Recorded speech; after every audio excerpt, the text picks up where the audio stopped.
So hello students, आज हम discuss करने वाले हैं हमारे फॉरेन एक्सचेंज रेट चैप्टर का पार्ट 4, जिसमें हम डिस्कस करेंगे बेसिकली वो प्रीवियस क्वेश्चन जो हमने लास्ट वीडियो में पूछे थे और जो कि एग्जाम के पॉइंट ऑफ व्यू से कुछ इंपॉर्टेंट भी हैं। तो चलिए शुरू करते हैं। मेरा नाम है रवि कश्यप और आप देख रहे हैं आईटी क्लासेस की 95 प्लस सीरीज।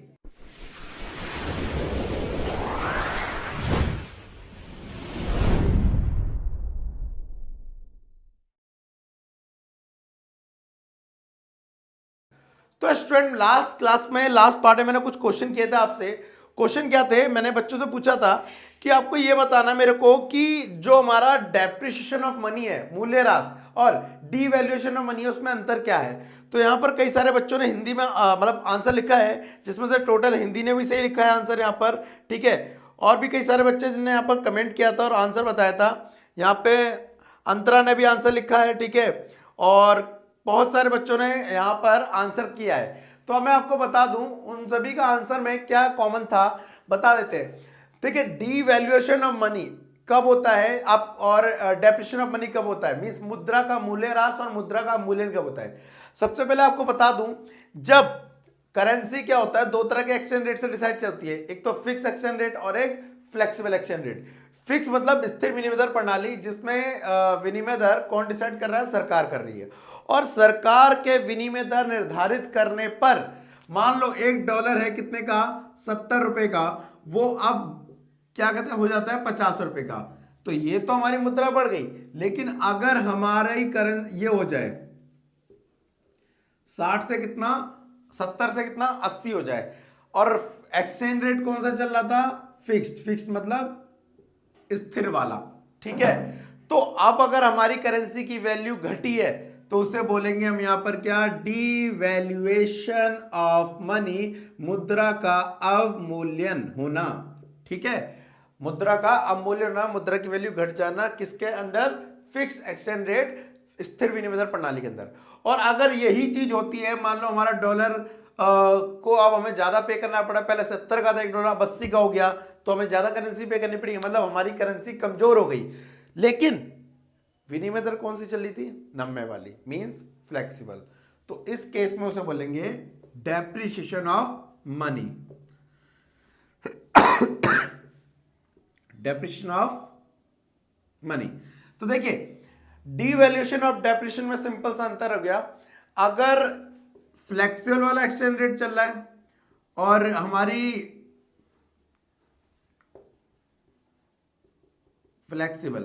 अगर फ्लेक्सिबल एक्सचेंज रेट सिस्टम चल रहा है और हमारी करेंसी की वैल्यू घट जाती है, ठीक है, तो उसे हम डेप्रिसिएशन बोलेंगे, ठीक है, हिंदी में मूल्यह्रास कहेंगे। और अगर स्थिर चल रहा है तो क्या बोलेंगे, डीवैल्यूएशन बोलेंगे, ठीक है। मेरे हिसाब से ये है, एक बार बुक में रीड कर लेना। अगर कोई मिस्टेक निकलती है तो एक बार मुझे बता देना कि सर उल्टा है या समथिंग लाइक ये है, ठीक है।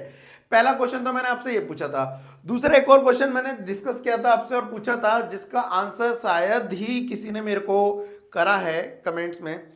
मुझे दूर दूर तक तो नहीं दिख रहा है, तब भी नहीं दिख रहा।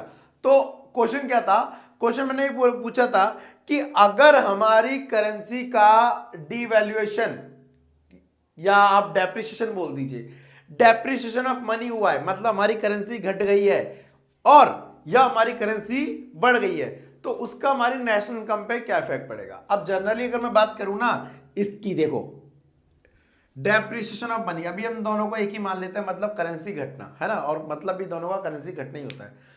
जब हमारे देश की करेंसी की वैल्यू घटेगी तो हमारी नेशनल इनकम पे क्या इफेक्ट पड़ेगा। बहुत से स्टूडेंट का आंसर आएगा इसमें कि जब देश की करेंसी की वैल्यू गिर ही रही है, जब देश की करेंसी की वैल्यू गिर ही रही है, तो हमारे देश की नेशनल इनकम क्या हो जाएगी, गिर जाएगी।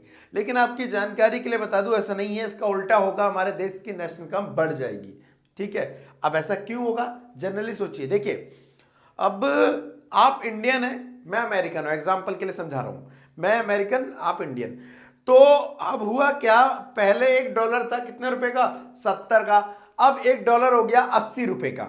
मतलब अब मैं आपके देश में आऊंगा तो पहले $1 के बदले मुझे 70 रुपए का सामान मिलता था, अब उसी $1 के बदले मैं आपके देश में 80 रुपए का सामान खरीद सकता हूं, 80 वाला सामान, है ना। तो हुआ क्या, जब ये करेंसी आपके देश की गिरी डॉलर की तुलना में, तो मेरे लिए, अमेरिकन के लिए या ऑल ओवर द वर्ल्ड के लिए आपके देश में खरीदना सस्ता हो जाएगा, क्योंकि उतने ही रुपए में सामान क्या आएगा, ज्यादा आएगा उतने ही डॉलर में।